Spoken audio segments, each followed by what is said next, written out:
Sou Cláudio Silva, diretor da Help Customer. Eu também estou na TV Relacionamento.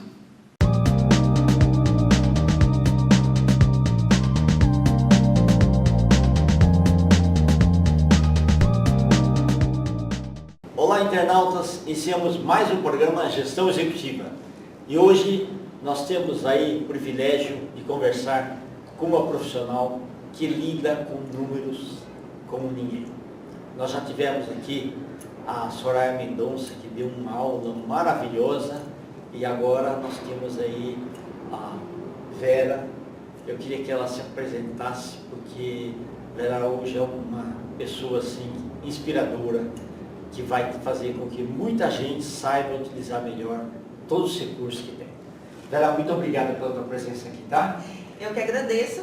Olá, né, pessoal? Eu sou a Vera Araújo, educadora financeira, contadora, e eu agradeço muitíssimo o seu convite, né? E estou muito feliz aqui para compartilhar um pouquinho do meu conhecimento. A honra é nossa, tá?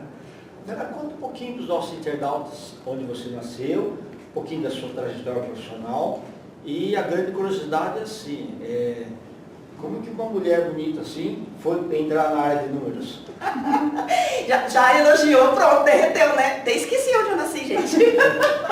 Bom, eu nasci no interior de São Paulo, né, numa cidadezinha chamada Aparecida do Oeste. Depois morei boa parte em Jales, que é uma outra cidade. Conheço também. Você conhece? Conheço, delícia. Isso mesmo, gente, eu encontrei no conterrâneo. Eu sou de Monte Alto, né? Interior ainda falo. Estou aqui desde o ano de 89, em Guarulhos, né? Eu passei em Guarulhos, São Paulo, mas eu vi boa parte da minha infância no interior, então eu não perdi parte do meu sotaque, né? Então eu falo porta, né? Eu falo bem puxado algumas coisas. Bom, eu nasci lá, vim para cá depois que meus pais faleceram. Na verdade, minha mãe faleceu no interior e meu pai faleceu pouco depois, né? Então eu sou a sexta, né? De 6 irmãos, né? Perfeito. Caçulinha. Quase caçula, né? Então dividindo entre eles ali, meio que recheio mesmo. E aí nós fomos divididos, né, por conta da... a estrutura. A mãe sempre é a estrutura de uma casa, né? Verdade. Quando ela veio a falecer, se desestruturou tudo, aí meus tios vieram, cada um resgatou um filho, né, uma criança, para poder cuidar. E eu fui resgatada pela minha tia em Guarulhos, né? Então, eu fui resgatada com 12 anos, mais ou menos, 12 para 13 anos. E quando eu cheguei em Guarulhos, né, eu cheguei bem desnutrida, estava atrasada na escola, uma série de outras coisas para ser melhorada, né? E minha tia me recuperou, me ensinou várias coisas, né? O falar, o portar, e me deu estudo, escola, vestimenta e tudo mais. E, inclusive, me ensinou também a fazer aquela questão porque ela era sacoleira, né? Então, daí que veio a questão de me vincular aos cálculos, aos números, a gerir o negócio, né? Ou seja, aquilo era um trabalho, mas tinha que dar lucro.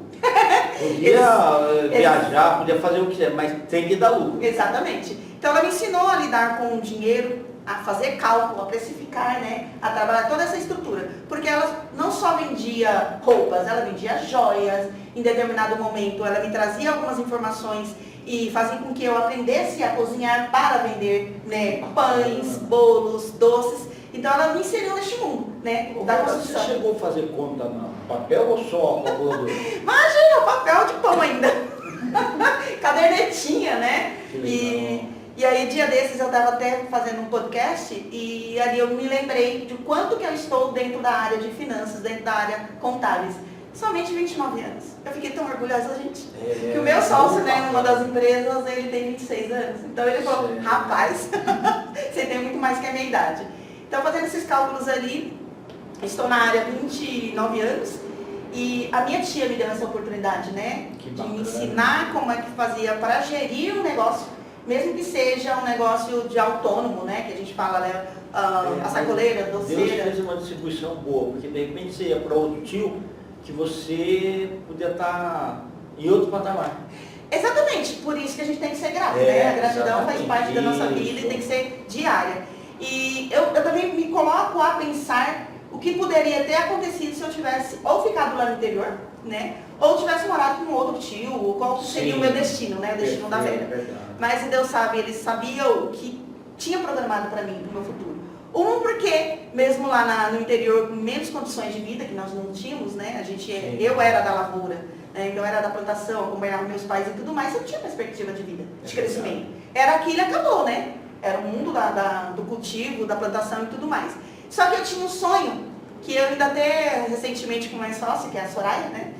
Nós estávamos numa palestra falando de educação financeira, e eu falei que o meu sonho, quando eu estava no interior e lá, não era passagem de avião, né? Então, assim, muito raramente você via o barulho, às vezes era só uma fumacinha lá no céu. E eu lá no interior, depois que eu fui lembrar disso, eu disse que um dia eu ia viajar de avião.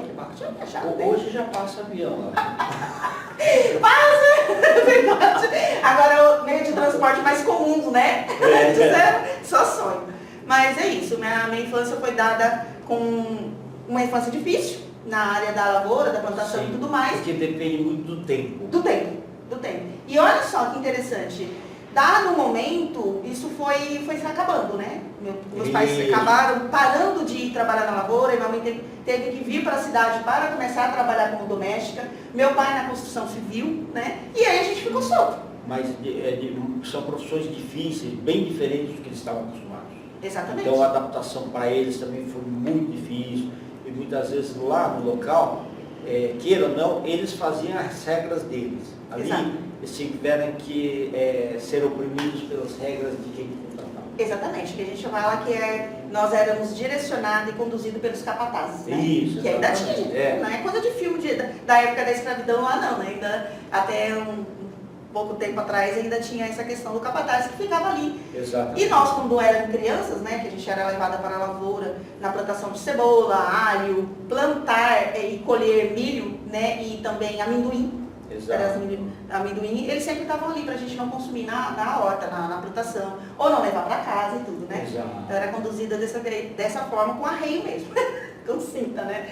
E aí minha tia veio, me resgatou, então eu tive uma nova perspectiva, uma nova realidade, um novo mundo, e ela me inseriu com doutrina, com regras, que isso é importante, né? Então, acordar de manhã às 6 horas da manhã, e tinha todo o processo durante o dia. Não é zona do conforto, não. Todo dia trabalhar. Todo dia trabalhar. 6 horas, o máximo que eu dormia, o máximo mesmo de horário, era no domingo até as 8 da manhã. Então, tipo, 8 da manhã era o máximo que eu acordava, né? Enquanto hoje o povo acorda meio-dia, 1, 2, 3 horas da tarde. Né? Então, ela tinha regra. Então, ela me ensinou a conduzir o negócio dela, que era pequeno, que era a questão de compra e venda de joias, de roupa e tudo mais, né? Então, me trouxe essa visão da questão de quando você monta o seu negócio, você tem que colocar lá os processos, mudar, né? E mantê-los, né? Então, tem que ser conduzido dessa forma. Então, ela me trouxe uma realidade muito boa. Então, eu sou muito grata à minha tia. Eu falo que ela me transformou e me transformou na mulher que eu sou hoje também, né? Perfeito. Então, me trouxe raízes, valores e trouxe visão, né? Para o negócio. Sem dúvida. E você se adaptou bem, né, nessa área, né? Olha só. Outra coisa que eu tenho normalmente, algumas vezes em algumas palestras eu consigo contar, né, porque são tantas histórias e tudo, é a relação com o que pensar do futuro, né? Então, meu sonho, quando eu era jovem, lá com meus 13, 14 anos, era me tornar uma advogada. Né? Então, eu tinha o sonho de tornar advogada, aquela coisa toda.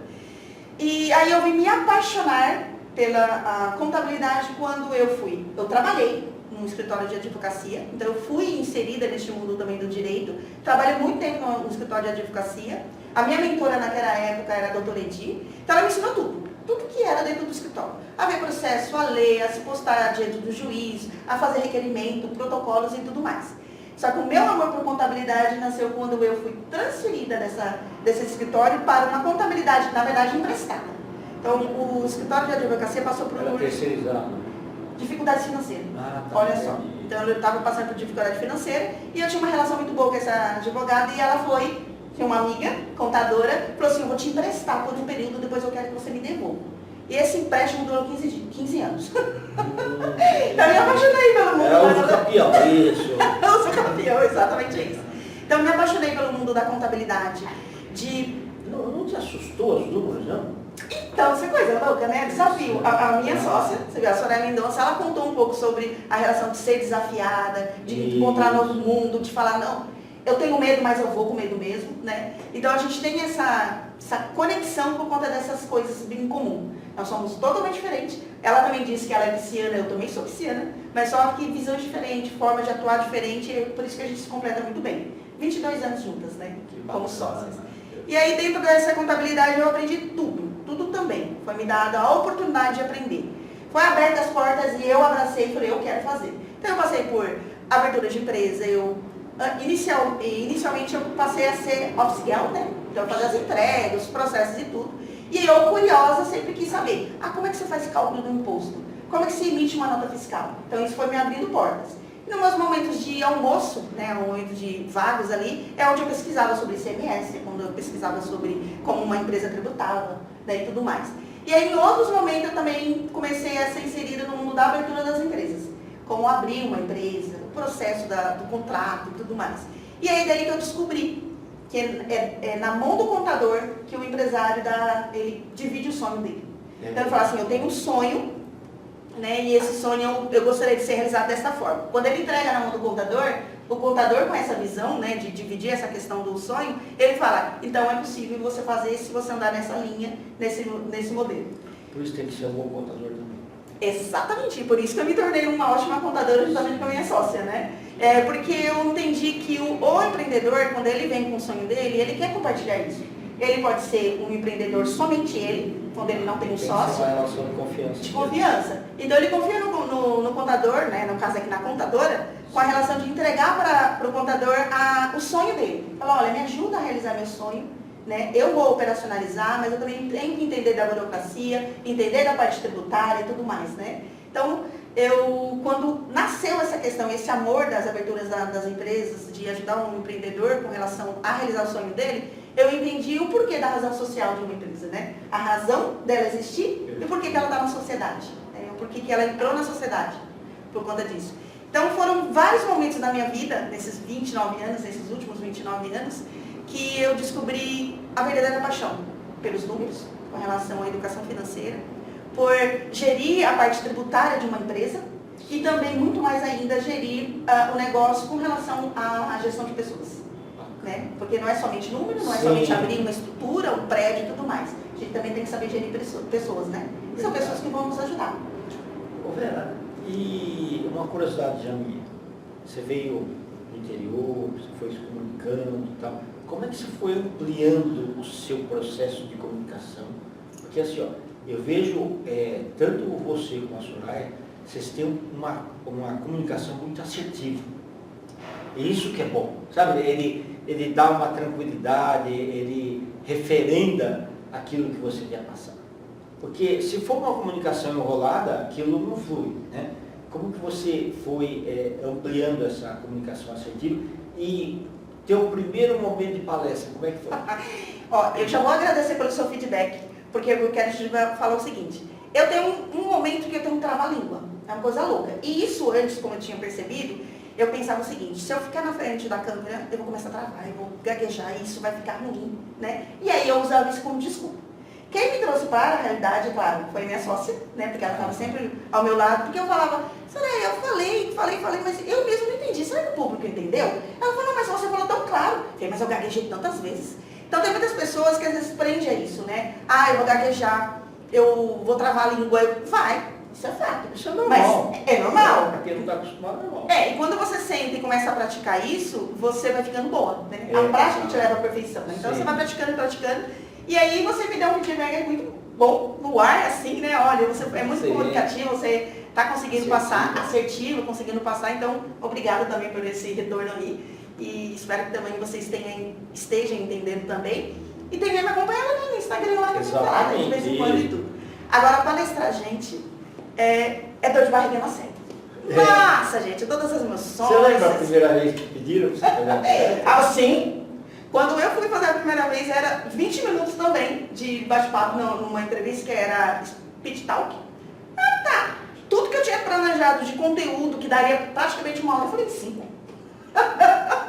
Eu acelerei, me deu um desespero, minha boca secou, me travou totalmente. E eu tinha falado, gente, eu tenho que falar isso. E o meu cérebro pensava, a minha boca não acompanhava e eu comecei a travar.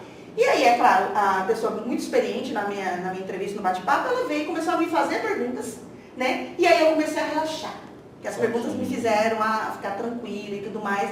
Aí eu falei, ufa! Então aqueles 5 minutos de meia hora que virou 20 minutos, virou 5, depois ele virou mais 15 minutos ali, mais tranquilo. Então sempre tem a gente tem que ter alguém para nos auxiliar, para dar os feedbacks, né? Isso. Sempre positivo ou negativo, que também nos ajuda, nada dessa questão de falar só se positivo. Positivo não leva também à zona de conforto, né? Você tem que falar para mim, olha, você foi boa, mas ali você, putz, dá para melhorar. E ela me ajudou bastante, e quem me ajuda também é sempre a minha sócia, né? A gente está no bate-papo, a gente está sempre juntas, está conversando, ela dá o feedback e tudo mais. E o público ajuda pra caramba. Quando ele vem, chega e você fala, ó, eu entendi o que você disse. Sabe aquela frase que você citou? O olhar é diferente. Isso. Sabe aquela frase que você citou? Nossa, me ajudou. E às vezes a gente está aqui pensando, será que eu consigo entregar para o público, né? Será que eu consigo falar para o público de fato o que eu queria falar? Então aí vai muito da comunicação, do que o outro está entendendo. É isso aí. Não, põe frio na barriga, gente. Frio na barriga mesmo. Certo. Não, Vera, você também tem uma história de vida aí bastante inspiradora, tá? E admiro muito para você também, principalmente, coragem, tá? Porque muitas vezes a pessoa vem do interior e fica ali à mercê de tudo, né? E quase acaba não se desenvolvendo, mas você falou, não, preciso criar forças, né? E coragem para enfrentar. Vai ter muito não pela frente? Vai ter bastante. Mas vai ter alguns sim também. É verdade. Eu falo que quando eu lembro e consigo pôr para fora, as frases que a minha tia utilizava que me impulsionavam. Que para muitas pessoas pode ser que seja jogar na cara, pode ser uma trava e tudo mais. Para mim era como se fosse um degrau. Quando ela falava assim, você vai fazer faxina sim, porque às vezes eu não queria fazer. Jovem, 13, 14 anos, 15, não queria. Ela falou, você vai. Porque se você não for hoje fazer a faxina, como é que você vai pagar a comida de amanhã? Então, hoje você trabalha para pagar a comida de amanhã. Ah, você precisa me ajudar nas despesas do material escolar. Sim. Porque hoje o governo, nas escolas estaduais, distribui, os alunos não utilizam, aquilo é jogado fora, e na época não, eu comprava meu caderno, meu lápis, meu borracha. E dinheiro suado mesmo, dá um valor, né? Então você valorizava. Então essas coisas, quando a minha tia falava, você vai sim, por conta de tal coisa, você tinha um motivo, um propósito. Então eu levantava cedo sim, 5 horas da manhã, 6 horas da manhã, chegava, final de tarde, tomava banho e ia para a escola. As coisas que me impactavam durante o dia não me impediam de ir para a escola. Então, porque eu não podia desistir da escola, não era impossível fazer isso. Porque o estudo, né? O conhecimento te leva onde você mais almeja. E aí este conhecimento hoje me transformou numa coautora de um livro, né? Então sou escritora e coautora, e isso também me levou a estar internacionalizada. Então me levou para Paris. Em 2019 eu fui para Orlando, né, com o professor Rafael, MBA e tudo mais. Sim. E agora em 2022 eu fui para Paris, né, para uma homenagem dentro do Louvre, né, por conta dessa coragem, né? É verdade. De estar à frente de um negócio, estar à frente de algo, né, que eu me propus a fazer. Maravilhoso, não, perfeito. Ontem eu estive com o professor Rafael Olivieri e a Fátima também. Eles são maravilhosos, gente. Abre portas, né? Nossa, como conseguem? Maravilhosa. Maravilha. Nós estamos aí no Santidade, eu quero que você volte outras vezes, tá? Eu aceito. Eu queria que você deixasse aí uma mensagem para os internautas e os seus contatos também. Legal. Bom, aceito o convite para outras vezes voltar. Eu agradeço vocês que estão aí nos acompanhando. Acompanhem todos os outros programas também, né, aqui da TV Relacionamento. E eu quero deixar as minhas redes sociais, que é o Instagram, o @souVeraAraújo, e o LinkedIn Vera Araújo, né? Procura lá, nós temos bastante conteúdo. E o que eu quero deixar para vocês aí que estão começando a empreender ou já empreende? Além da coragem, né? Disciplina e, com certeza, se organize financeiramente, né? Isso é a parte primordial para você fazer com que o seu negócio alcance outros patamares. O financeiro é essencial para cada empresa, além, é claro, do propósito, além também, é claro, de tudo que você tem que planejar. Gratidão. Obrigada. Internautas, com os agradecimentos, então, a essa fantástica Vera Araújo, nós damos mais uma gestão executiva. Grande abraço e até a próxima.